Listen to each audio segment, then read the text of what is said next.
Ibu Meli sudah ada, Ya. Bu? Oke. Ya, Ma. Ya. Bu Ria, mohon maaf. Kalau saya membahas duluan boleh atau tidak? Karena kebetulan saya juga harus ke universitas. Oh, boleh. Bagaimana dengan pembimbing pembahas yang lain, bisa ya? Bu Boleh. duluan baru yang lain. Halo. Ya. Dengaran nggak suaraku? Izin ya, Pak. Dengaran nggak? Ada suara? Ada, Pak. Dengar? Kedengaran, Oke, Pak. ada. Kayaknya perlu video biar agak serius gitu ya. Oke, untuk mempersingkat waktu, mungkin kita langsung membahas skripsi dari saudara Yasa, karena sudah dibuat videonya dan sudah kita tonton bersama. Sebagai pembimbing, saya berharap akan mendapatkan masukan yang sangat berguna untuk saat ini buat Yasa, karena tema yang Yasa angkat ini bisa dikembangkan lebih lanjut sebenarnya, karena berkaitan dengan bioterorisme yang sekarang jadi trending. Karena Bu Maya hari ini ada sesuatu yang harus dikerjakan dan dia ada di kampus kayaknya. Jadi saya persilakan untuk Bu Maya dahulu memberikan pembahasan dan pertanyaan, mungkin kritisi, saran, ataupun apapun yang bisa membantu untuk memperbaiki skripsi. Silakan Bu Maya. Baik, terima kasih. Assalamualaikum warahmatullahi wabarakatuh. Waalaikumsalam warahmatullahi wabarakatuh. Mohon izin kepada pembahas 1, Ibu Meli dan Ibu Rehulina, karena saya minta membahas duluan. Kebetulan saya harus minta tanda tangan, Bu, ke universitas. Takut nanti pimpinannya sudah tidak ada.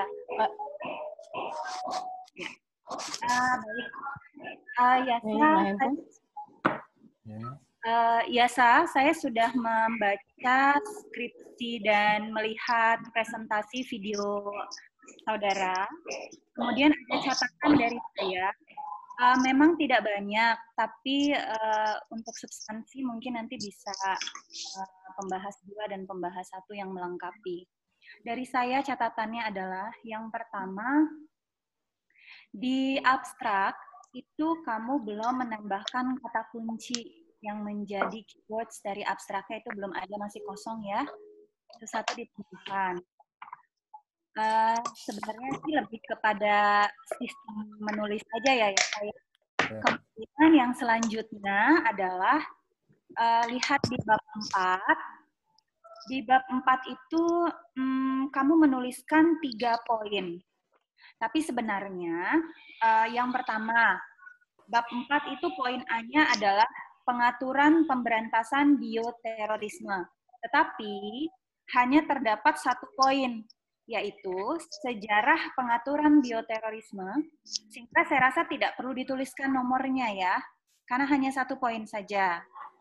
Nah, atau bisa diganti dengan judulnya, itu sejarah pengaturan pemberantasan bioterorisme. Kayaknya itu sudah mencakup poin A dan juga poin 1 yang kamu tuliskan di situ. Karena poin A-nya adalah pengaturan pemberantasan bioterorisme, lalu kemudian di poin 1 itu sejarah pengaturan. Jadi mungkin bisa dituliskan gitu ya, disimpulkan menjadi sejarah A, sejarah pengaturan pemberantasan bioterorisme. Oke. Selanjutnya, yang kedua itu kan pengaturan bioterorisme. Saya lebih setuju redaksionalnya ditulis dengan pengaturan internasional tentang bioterorisme, gitu. Ya lebih bahasanya itu lebih enak gitu dibaca.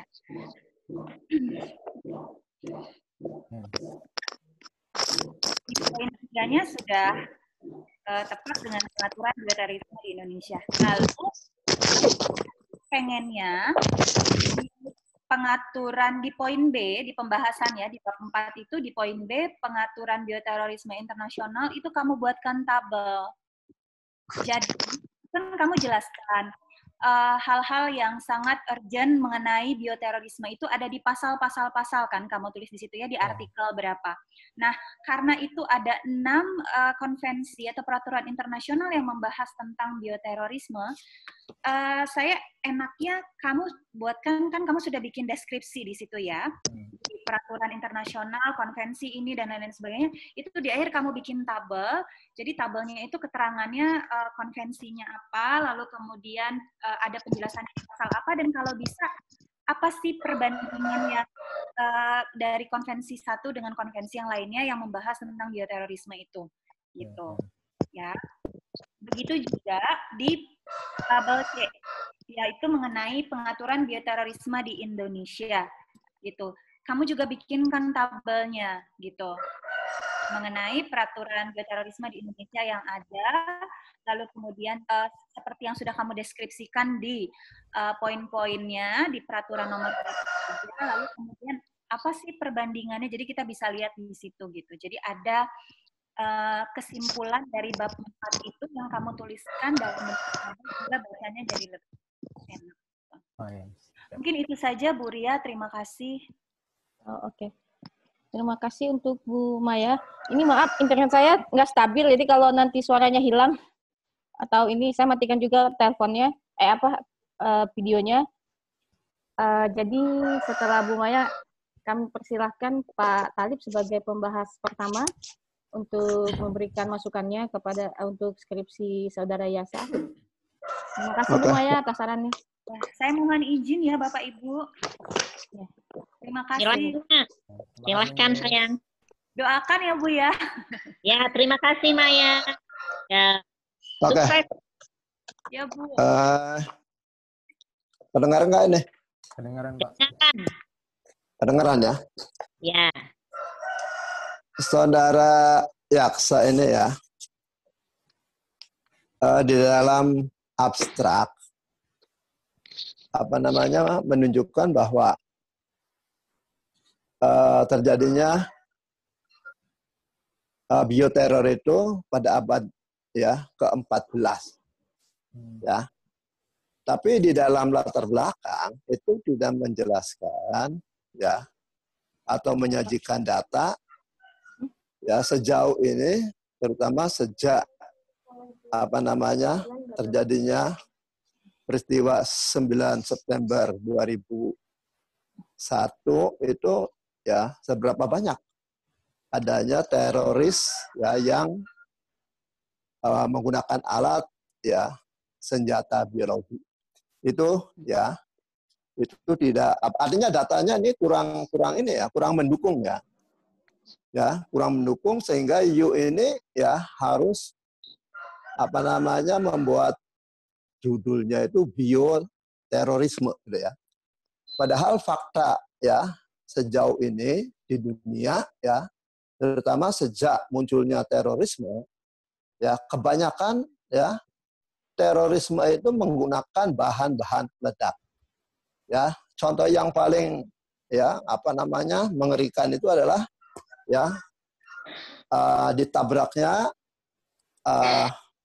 menara WTC ya menggunakan pesawat sipil itu ya. Dan dari fakta-fakta yang lain juga menunjukkan bahwa kebanyakan teroris itu menggunakan bahan peledak.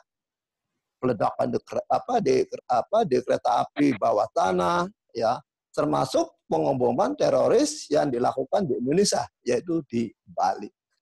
Jadi sebenarnya ya untuk sekarang ini kalau menurut Bapak ya, yang namanya bioterorisme itu ya belum muncul gitu loh ya belum muncul gitu ya. Jadi ini sebenarnya kurang pas. Jadi sebenarnya kalau penggunaan hanya alat saja. Jadi senjata biologi itu hanya alat ya, hanya alat yang digunakan oleh teroris ya untuk membuat takut ya umat manusia seluruh dunia ya. Jadi hanya alat ya. Jadi senjata biologi itu hanya merupakan alat yang digunakan ya oleh teroris untuk ya melakukan tindakan-tindakan ya menakuti ya manusia. Kemudian ya itu yang pertama, itu yang paling pokok ya. Yang paling pokok itu bioterorisme. Jadi seolah-olah bahwa sekarang ini ya ada kegiatan-kegiatan aktivitas teroris yang menggunakan senjata kimia. Ya. Ya, padahal itu banyak terjadinya mungkin hanya abad tadi ya, dalam abstrak itu abad 14. Tapi fakta sekarang ya termasuk Bapak buka di putusan-putusan Dewan Keamanan PBB yang berkaitan dengan terorisme itu, yang namanya teroris menggunakan alat senjata biologi sampai sekarang itu ya belum ada. Jadi belum menjadi perhatian masyarakat internasional, gitu ya. Oke, itu mengenai latar belakang ya. Kemudian mengenai substansi ya, mengenai pembahasan.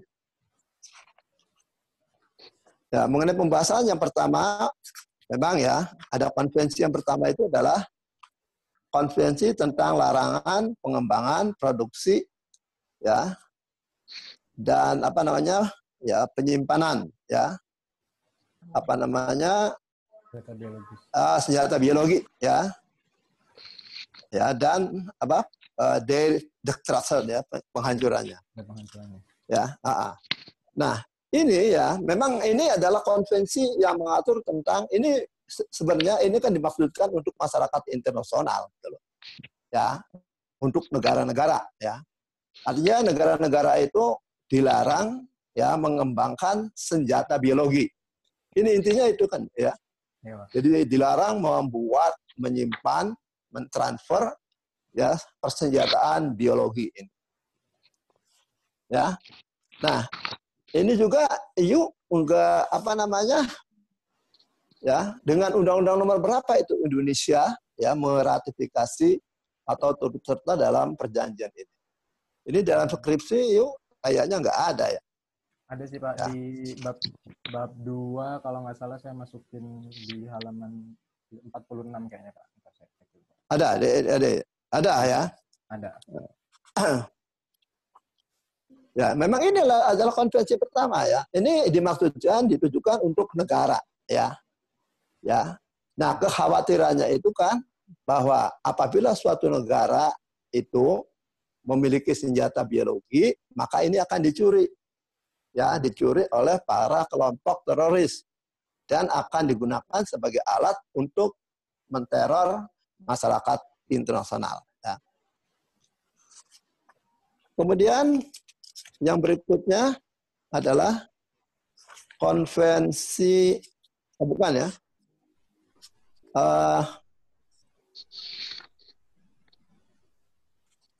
Nah, ini juga ada ya, International Convention for the Suppression of Terrorist Bombing. Nah, konvensi ini kan khusus, makanya disebut sebagai ya teroris bombing, konvensi tentang pemberantasan ya pengeboman oleh teroris ya. Jadi bukan senjata biologi, bukan. Tapi ya. Di salah satu ketentuan pasalnya ada senjata biologis juga, Pak. Iya, tapi kan istilahnya itu lebih dititik beratkan ya pada ya alat-alat peledak, bukan ini ya. Ya, bukan untuk ini ya, tapi itu kan dalam praktek. Ini selama ini kan tidak ada. Ya.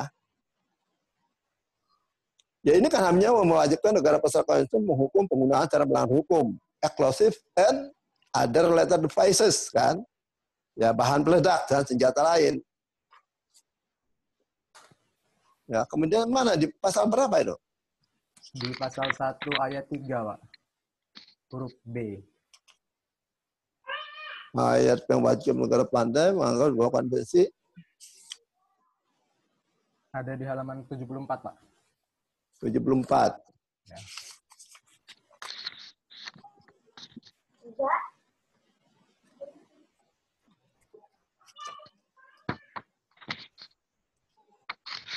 Ya, 74 ya. Senjata alat peledak pembakar dirancang membunuh, melukai tubuh. Kemudian sebuah senjata perangkat dirancang membunuh, melukai secara serius ya. Melukai tubuh secara serius atau merusak materi substansi melalui pelepasan membran racun kimia. Ya, agen biologis ya atau racun yang serupa dengannya atau ya ini hanya satu aja ya. Ya, artinya ini kan pencegahan gitu ya. Artinya satu pencegahan, yang kedua menghukum orang-orang yang melakukan kejahatan menggunakan ya bahan peledak dan juga senjata biologis ini. Ini yang menarik adalah ya di resolusi Dewan Keamanan. Ini dalam halaman 75 ya. Ya, ini aliannya pertama di atas itu. Walaupun ya tidak hanya terbatas pada senjata biologi, United Nations ya, Security Council dengan resolusi 1540 ya. Ini adalah merupakan satu perjanjian internasional yang mengikat. Ya, ini bahaya kata-kata ini. Ya. Putusan Dewan Keamanan itu bukan perjanjian yang mengikat, tapi putusan Dewan Keamanan adalah mengikat ya para anggotanya negara-negara ya. Itu disebut dalam pasal 25 Piagam PBB. Ya, jadi Dewan Keamanan ini dalam mengambil putusan itu mengatasnamakan seluruh anggota PBB. Sehingga apabila ini diputuskan, maka ini mengikat ya, bukan perjanjian bukan, ya. Mengikat seluruh ya negara anggota dan harus dilaksanakan oleh seluruh ya anggota ya Perserikatan Bangsa-Bangsa. Nah, resolusi ini juga sebenarnya ya hanya menegaskan aja gitu loh, ya. Menegaskan ya tentang apa? Ya. Bapak juga ada ya di situ, Bapak udah baca itu. Ada beberapa hal yang diatur itu. Ya, kamu cuma di sini hanya ya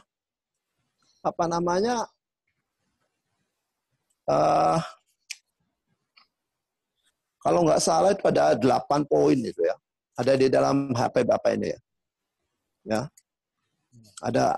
Ada beberapa itu yang diatur itu. Jadi mewajibkan negara ya untuk menghitung ya, untuk untuk ya mencegah menggunakan ya senjata-senjata ya kimia ya biologi ya dan senjata lainnya ya gitu. Kemudian yang kelima, protokol to convention ya of Lone Pool. Nah, kalau konvensi ini ya memang Indonesia ini kan ini konvensi protokol. Protokol ini adalah perjanjian pelengkap ya, perjanjian pelengkap dari perjanjian induknya. Ya, perjanjian induknya itu adalah Konvensi Roma tahun 1988. Ya. Konvensi Wina Konvensi Roma tahun 1988. Ya. Konvensi itu kemudian ditambahi dengan protokol ini ya. Nah, ini perlu ya, yuk ketahui Indonesia itu untuk Konvensi Roma 88 itu sampai sekarang ya belum meratifikasi. Kenapa alasannya? Ya, karena alasannya itu ini memang sangat mendasar ya. Jadi kalau ada kapal angkatan laut Amerika mengejar teroris sampai ya teroris masuk ke perairan pedalaman sampai ke pelabuhan itu sampai dikejar sampai kena gitu loh. Makanya Indonesia itu ya sampai sekarang belum meratifikasi Konvensi Roma 98 termasuk konvensi ini gitu ya. Alasannya itu ya, alasannya itu ya karena bisa melanggar kedaulatan ya negara Indonesia. Karena tadi kapal-kapal Amerika ya, kapal-kapal negara lain itu boleh memasuki perairan pedalaman untuk mengejar ya sampai daratan juga ya, sampai pelaku kejahatan teroris itu ya tertangkap ya. Nah, ini juga ya Konvensi Roma 88 maupun konvensi ya protokol ini ya ini ditujukan untuk ya para teroris ya. Jadi ini kejahatan teroris juga. Ya, kejahatan teroris ini. Ya, kejahatan teroris. Ya. Kemudian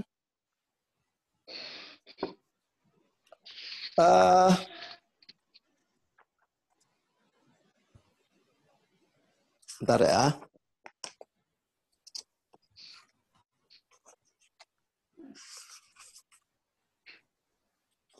Nah, konvensi ini ya, jadi konvensi apa SUA ya 1/2005 ini Bapak katakan tadi ya, itu adalah merupakan tambahan ya, bukan amandemen, bukan tambahan untuk ya konvensi Roma 1988 ya. Ini banyak beberapa perubahan ya, banyak sekali perubahan. Tapi setelah Bapak baca ini, itu hanya beberapa hal aja gitu. Ya. Ini banyaknya diubah itu. Tapi sebenarnya yang penting itu adalah yang relevan dengan apa namanya ya kaitannya dengan penulisan skripsi ini. Ya, jadi situ ya perubahannya ya banyak nih. Bapak udah baca ya dalam bahasa Inggris. Pak Talib, mohon maaf Pak Talib. Ya. Tadi Bapak menyebutkan Rom Statu ya Pak, yang 98. Statuta Roma atau apa yang? Konvensi Roma 1988. Statuta Roma ya Pak ya? Saya takut salah. Bukan statuta, Konvensi Roma. 1988. 88 ya, bukan karena, Statuta Roma 98 bukan. Oh, iya karena agak putus-putus di saya Pak. Biar saya. Oh gitu ya? Enggak, internet saya enggak stabil. Oh gitu ya. Kemudian Konvensi Beijing ya. Konvensi Beijing ini sebenarnya ini hal yang baru ya. Ini panaik mestinya. Ya, Konvensi Beijing ini hukum udara, ini Bu Siti juga ini adalah konvensi terbaru ya. Konvensi terbaru untuk apa namanya menambah dari konvensi Montreal atau 1971 ini. Ya. Nah, ini juga ya. Konvensi Beijing ini ya, konvensi Beijing ini mengatur ya terutama pasal 3-nya ya, setiap negara pihak peserta itu berusaha menjadikan kejahatan yang tersebut ya dalam pasal 1 untuk ya bisa dihukum dengan beberapa hukuman. Ya. Nah, ini pasal 1 ini kan banyak anunya itu loh. Ya, banyak apa namanya uraian apa sih ya yang masuk ke dalam kejahatan yang disebut di dalam konvensi Beijing ini. Ya, salah satunya adalah mengangkut itu barang-barang ya apa namanya barang-barang kimia ya dan juga barang-barang kimia ya. Nah, ini juga mestinya ya itu harus harus disebutkan ini ya. Ya ini jangan ngutip ini kan ada anunya ya. Ya. Jadi apa namanya disebutkan bahwa ya konvensi Beijing ini mengatur tentang pasal 1 ya menguraikan tentang apa namanya jenis-jenis kejahatan yang masuk dalam konvensi ini ya. Tapi yang paling penting ya ini mengenai bioterorisme di Indonesia. Ya, ini apa namanya? Ya. Terutama tabel dulu ya. Tabel 14 ini halaman 88. Konvensi Beijing konvensi SUA ya.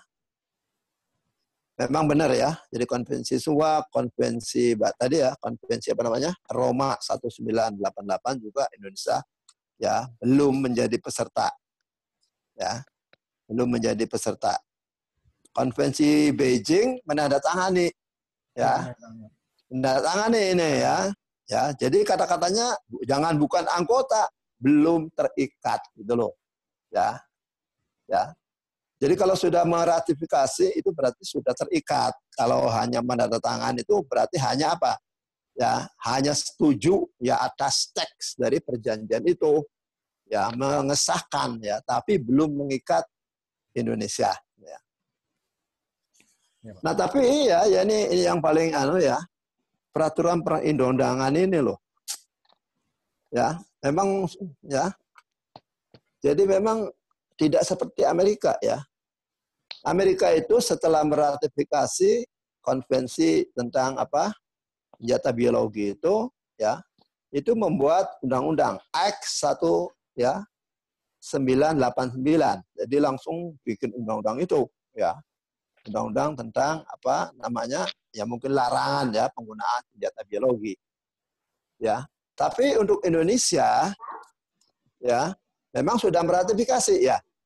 Sudah meratifikasi, tapi sampai sekarang belum membuat undang-undang ya yang berkaitan dengan senjata biologi. Ya. Nah di sini ya, jadi kaitannya dengan masalah bioteroris ini ya, ya ini banyak yang nggak tepat undang-undangnya. Ya, ini nggak relevan gitu loh. Ya, dari undang-undang wabah penyakit ini ya nggak relevan gitu loh. Ya, ya. Wabah penyakit ya paling relevan ya paling undang-undang nomor 5 tahun 2003 ya. 18, Pak. Yang diamandemen dengan Undang-Undang nomor 5 tahun 2018. Ya. Nah, di situ ya. Jadi artinya apa?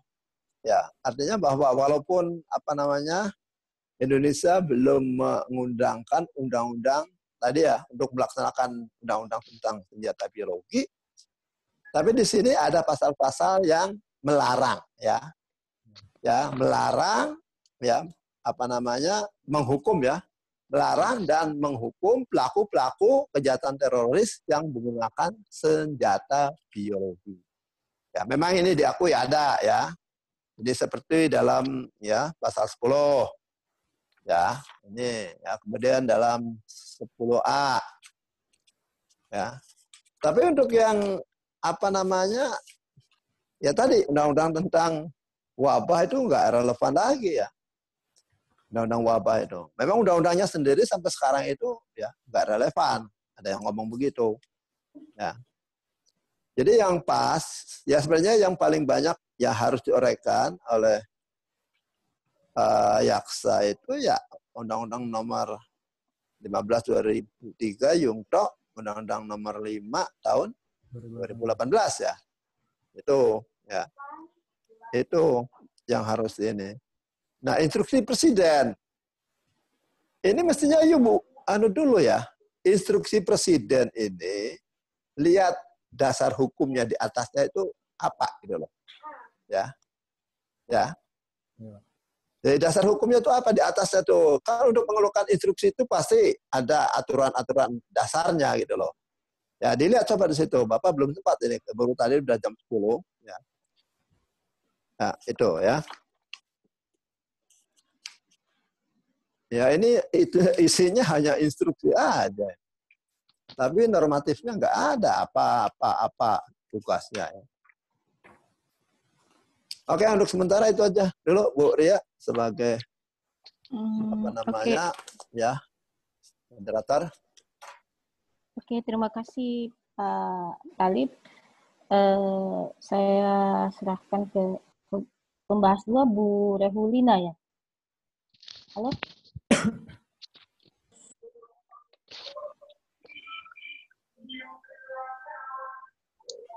Oke Bu Rehulina, mohon bimbingannya untuk Saudara Yasa, masukan dan kritisinya. Karena memang agak complicated sebenarnya. Oke, selamat pagi. Kayaknya harapan Bu Ria tidak bisa terkabul, ini nggak banyak yang bisa saya kasih masukan gitu ya. Dari skripsinya Yasa. Pertama mungkin saya mulai dari abstrak ya Yasa. Kan di abstraknya itu khususnya di latar belakang gitu ya. Saya kalau nggak salah ingat juga sebenarnya hanya satu hal yang saya sampaikan di seminar proposal kamu juga sebenarnya hanya latar belakang gitu ya. Dan di abstraknya kamu juga latar belakangnya itu tuh langsung menjawab gitu loh Dek. Sedangkan kan kamu pengen tahu bagaimana sih pemberantasan bioterorisme menurut menurut hukum internasional, hukum nasional gitu. Tapi coba deh baca abstraknya kamu langsung bisa ada gitu. Sudah ada gitu. Loh, terus kita mau ngapain kalau misalnya di awal juga kita sudah bilang udah ada, terus kita mau apa gitu. Coba deh di abstraknya. di abstraknya kamu. Gitu. Jadi latar belakangnya itu perlu diperbaiki ya, Dek. Khususnya di abstrak. Kemudian apa yang sudah oke? Tiba-tiba dalam oke. Kemudian ini kayaknya yang ini ke pembahasan itu ada kata-kata yang kata-katanya itu pakai kata modus gitu. Itu kayaknya bukan bahasa Indonesia yang baku ya. Halaman berapa ya, Miss? Modus. Di awal di pembahasan. Oh iya ya. Iya, modus. Iya, Miss ya. Ya, mungkin itu bisa diganti. Kemudian kalau mengenai isinya, belum ada yang bisa saya kasih masukan ya, Bu Ria dan Bu Meli. Saya rasa sementara itu dulu dari saya. Terima kasih. Terima kasih Bu Ulin. Terima kasih, Miss. Langsung ke Pak Bayu sebagai pembahas keempat. Ya, siap. Baik, terima kasih Bu Ria, Ibu Meli. Selamat pagi semuanya. Assalamualaikum warahmatullahi wabarakatuh. Selamat pagi. Warahmatullahi wabarakatuh. Ya, biasa saya coba memulai dari batasan pengertian dulu ya. Ini yang kemarin juga saya tekankan bahwasannya kamu harus bisa bedakan antara bioterorisme dengan pandemik. Nah, gitu ya. Kenapa? Karena contoh yang kamu tampilkan semua itu, hampir sebagian besar itu pandemik, gitu. Di latar belakang itu. Nah, sedangkan yang mau dibahas ini, terorismenya yang berkenaan dengan biological disease ya, kalau saya tangkap ini penyakit gitu, bukan biological weapon gitu. Nah, ada pandemik yang memang dicurigai sebagai weapon, senjata, ada yang memang penyakit yang memang tersebar dengan apa adanya, seperti itu. Nah, itu dulu. Jadi harus ada batasan yang clear antara dua pengertian ini gitu. Nah, kalau memang sudah clear, Anda harus bisa juga menampilkan studi kasus atau contoh case yang memakai bioterorisme. Berarti ada aktor di sini kan, ada aktornya. Apakah state atau non-state yang melakukan bioterorisme. Nah, kalau bicara pandemi, kita belum tahu aktornya siapa gitu. Ada yang muncul tiba-tiba, ada yang memang disengaja. Nah, tapi kalau disengaja sampai hari ini belum ada penyelesaian sengketa negara ataupun non-state yang bicara masalah pandemik dalam hal tuntutan. Nah, sekarang saya tanya, pernah nggak ada case yang di penyelesaian di UN atau ICJ ataupun di ICC bicara masalah bioterorisme atau biological weapon. Nah, kalau memakai senjata kimia banyak sekali case-nya gitu. Nah, tapi biological terorisme itu sudah belum begitu oleh anggota-anggota di luar negara gitu. Itu dulu deh, dijawab deh. Bisa nggak gitu? Ya, saya pengen yang itu tadi kan Bapak bilang apakah ada kasus? Tahu saya sih belum ada, Pak. Karena kan memang katakanlah emang benar ada gitu ya kasus bioterorisme gitu. Tapi kan dalam pembuktiannya itu sangat susah gitu, bahkan cenderung tidak mungkin untuk dibuktikan. Terus Pak, saya boleh nanya nggak yang kan tadi Bapak bilang kasus saya yang pandemik ya? Ya. Saya kan kasih 6 kasus. Kenapa saya kasih 6 kasus ini? Karena menurut saya tuh kasus ini tuh ada yang memulai gitu loh Pak, bukan kemudian terjadi secara alami gitu. Cuman memang di kasus yang nomor 6 saya kasih yang Indonesia itu, di sini saya nulis ini masih dugaan semata gitu. Ya, memulai itu berarti bukan, maksud saya tidak ada lembaga penyelesaian sengketa internasional yang resmi yang menyatakan bahwa pihak yang memulai itu bersalah gitu. Iya kan? Begitu kan ya? Nah, jadi begini, jadi kalau memang tidak ada pihak yang, maksud saya tidak ada lembaga penyelesaian sengketa yang memang menyatakan itu sebagai tindakan terorisme, kita tidak bisa bilang itu sebagai tindakan terorisme, walaupun memang banyak pihak yang menyatakan bahwa itu terorisme. Ya silahkan saja masukkan opini itu dan fakta-faktanya untuk masuk sebagai kategori terorisme gitu. Nah, tapi kalau saya melihat skripsi yang kamu tulis, ini almost 70% bicara masalah pandemik, gitu loh. Yang dicurigai. Nah, pandemik yang dicurigai, begitu ya, kalau saya nggak salah tangkap gitu ya. Pandemik yang dicurigai sebagai bioterorisme. Nggak ada salahnya kalau memang mau bicara seperti itu. Konvensi yang dipakai pun sebenarnya sudah pas. Tetapi ada satu konvensi, bukan konvensi, ada guidance atau soft law ya, punyanya WHO. Ya, punya WHO namanya International Health Regulations 2005, kalau nggak salah, coba dicek. Yeah. Nah, dia tidak bicara itu bioterorisme, ataupun terorisme, ataupun penyakit, dia cuma bicara penanganan, di mana semua negara harus punya tanggung jawab masalah pandemi. Baik apakah awal mula kegiatannya itu sebagai terorisme, atau memang yang saya bilang di awal, memang terjadi secara alamiah gitu loh, penyakit yang memang dibawa. Nah, ini harus jadi concern kamu sebenarnya di pembahasan. Jadi ada ranah abu-abu di situ yang kamu harus bisa cantumkan bahwa bioterorisme itu tidak sama dengan pandemi gitu loh. Kalau bioterorisme, nah ini harus dicari batasannya. Bioterorisme itu kita clear sebut ada aktornya. Kalau pandemi ini aktornya kita belum tahu gitu loh. Nah, karena kalau masalah kesehatan yang secara pandemik ini sampai hari ini belum ada negara yang menuntut, misalnya yang case sekarang gitu ya, Cina dituntut gitu. Belum ada gitu lembaga penyelesaian sengketa yang menyelesaikan masalah itu gitu. Kalau misalnya ada lembaga penyelesaian sengketa mungkin dicurigai sebagai bioterorisme. Nah, tapi kan semua negara ini bukan terhadap satu atau dua kelompok atau satu atau dua negara.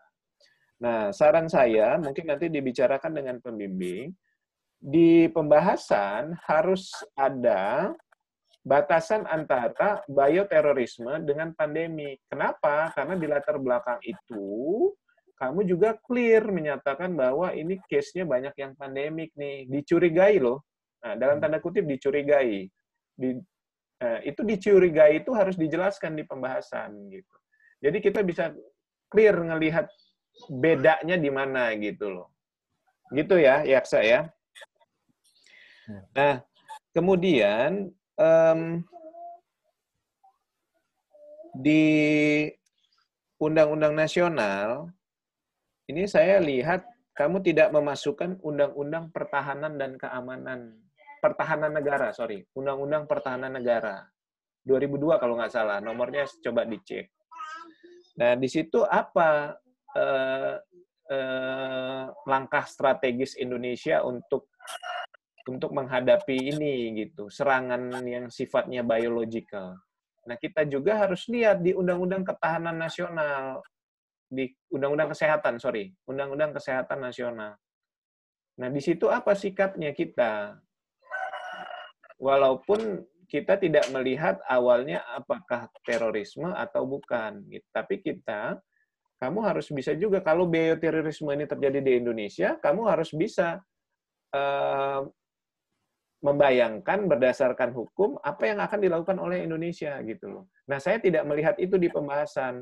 Kamu hanya mencantumkan undang-undang, dan analisa sedikit dari beberapa pasal.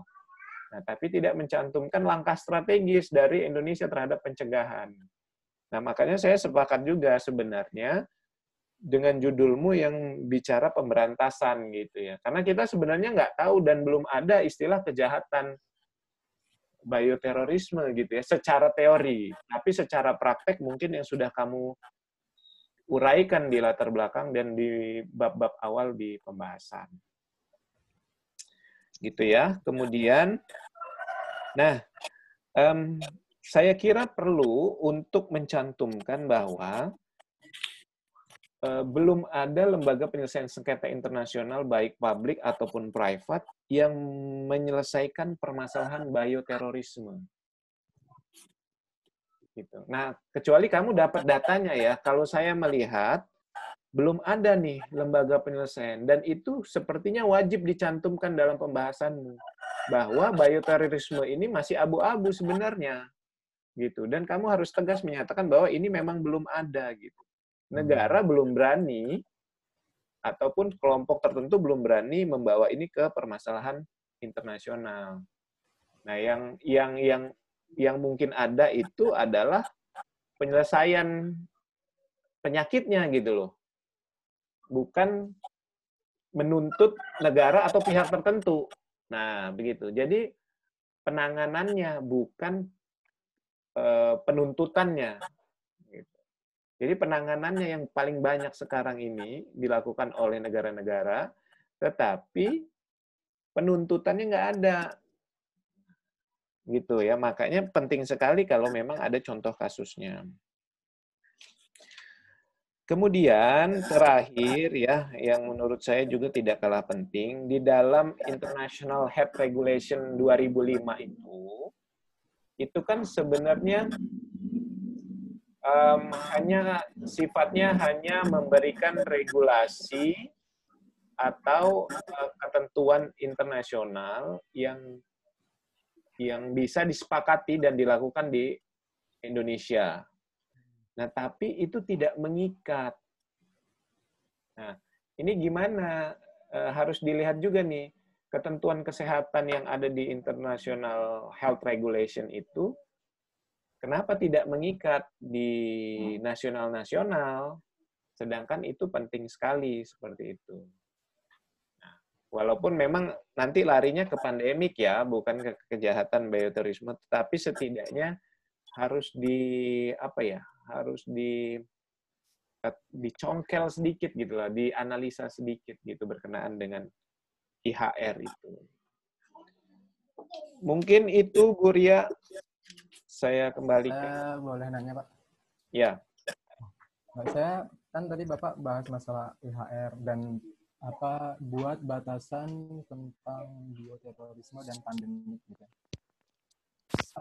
Ini yang saya tangkap dari Bapak ya, Pak.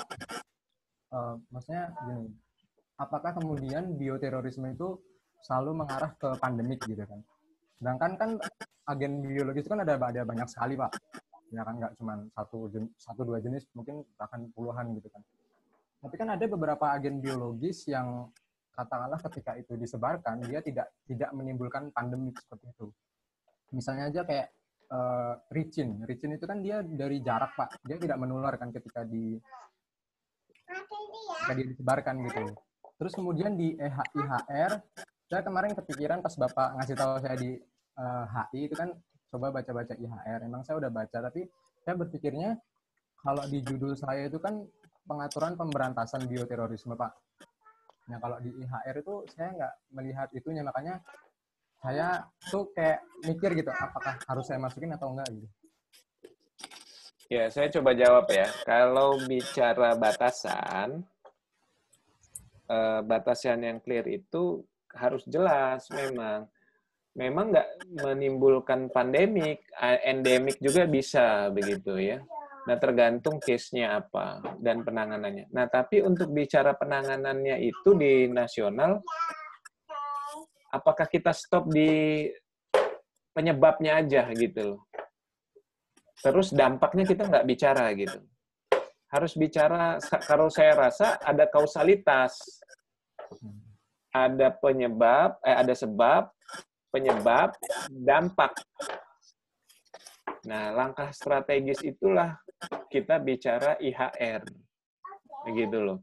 Kalau kita cuma bicara awal tanpa ada solusi, nah ini sulit gitu loh. Kalau memang saya yakin konvensi-konvensi terorisme itu juga mengamanahkan hukum nasional untuk membuat aturan. Nah, makanya kamu bicara implementasinya di Indonesia, begitu kan? Nah, implementasi di Indonesia apa strategisnya, gitu. Nah, kita mengacu kepada IHR, gitu loh. Dampak bioterorisme itu kalau endemik aja, satu region aja, satu provinsi aja, itu kan harus ada SOP penanganan, gitu kan? Nah, dasar penanganannya itu apa loh, gitu. Oh, undang-undang kesehatan. Oh, undang-undang pertahanan dan keamanan. Nah, itu yang saya maksudkan, begitu. Nah, kalau batasan, ini nanti diskusikan sama pembimbing. Batasannya mau seperti apa, ya terserah. Begitu. Makanya, langkah-langkah yang bisa dilaksanakan itu, paling tidak cari lembaga penyelesaian sengketa internasional yang kira-kira udah melaksanakan itu, tapi saya rasa belum ada. Nah, kamu harus berani bilang bahwa itu memang belum ada, gitu loh. Kalau memang tidak ditemukan. Nah, tapi kalau ditemukan harus ada unsur-unsur lain juga. Kalau terorisme itu ada aktornya, kalau endemik, pandemik atau penyakit yang bicara penyakit global, ini nggak ada aktornya sebenarnya, gitu loh. Nah, itu maksud saya beberapa batasan yang bisa digarisbawahi gitu loh, menjadi tolak ukur pembeda gitu loh. Iya, Pak. Ya. Begitu Bu Ria, terima kasih. Oke, terima kasih Pak Bayu. Sebelum saya menyimpulkan, saya persilahkan Pak Rudi, mungkin ada yang mau disampaikan.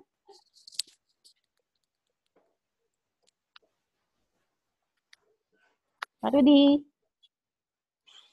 Ini Maria, ini Bapak mau namanya ini di sebelah. Ya, gimana Pak? Ini tabel 14 ya. Jadi tabel 14 itu apa namanya? Isi tabelnya itu ya apa namanya? Instrumen ratifikasi itu loh, bukan ya. Instrumen ratifikasi itu bisa undang-undang, bisa kepres, bisa peraturan presiden gitu loh. Ya, jadi diubah jangan. Ini kan kita lihat di halaman 88, itu kan instrumen hukum, oke. Ya, nggak usah ada status ya, langsung aja apa namanya di sini ditulis ini aja Pak, instrumen ratifikasi ya. Jadi instrumen ratifikasi itu ya bisa Bapak katakan tadi bisa undang-undang, bisa presiden pada zaman Pak, atau kalau sekarang itu bisa dengan namanya peraturan presiden gitu loh. Ya, jadi diubah aja lah ya. Jadi biar kita tahu ya, misalnya sekarang kan Bapak misalnya biological weapon convention ya, ratifikasi tanggal 16. Tapi Bapak nggak tahu nih undang-undang apa undang-undang, apa kepres ya, makanya lebih baik itu ya. Jadi pakai ini ya instrumen ratifikasi, ya, instrumen pengesahan. Jadi pakai apa? Ya, pakai undang-undang, pakai kepres, ya, atau pakai ya peraturan presiden. Jadi ini diganti instrumen ratifikasi aja Pak? Ya, jadi instrumen ratifikasi ya, namanya instrumen ratifikasi. Oke, karena Bapak mau nyari-nyari ini apa? Instrumen ratifikasi terhadap biological weapon convention ini Bapak udah nomor berapa? Ini nggak bisa muncul. Oke, itu aja ya. Oke, kepada Pak Rudi, apakah ada yang disampaikan? Bu Meli? Katanya pembimbing Bu Meli ya? Iya, siapa tahu ada yang... Atau saya langsung resume, Bu. Ibu, jangan di-unmute, Bu. Suara. Bu. Suaranya nggak kedengeran, Bu. Bu.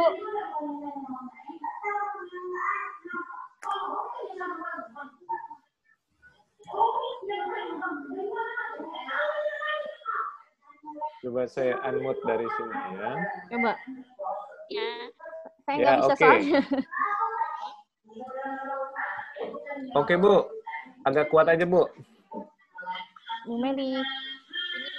Ini jadi agak hawar-hawar suaranya. Ya, agak dibesarin aja, Bu. Oh, masukan yang baik. Ya.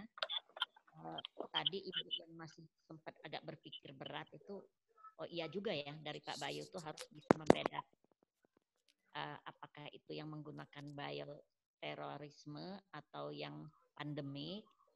Nah, itu juga karena berkaitan dengan aturan yang ada saat ini gitu.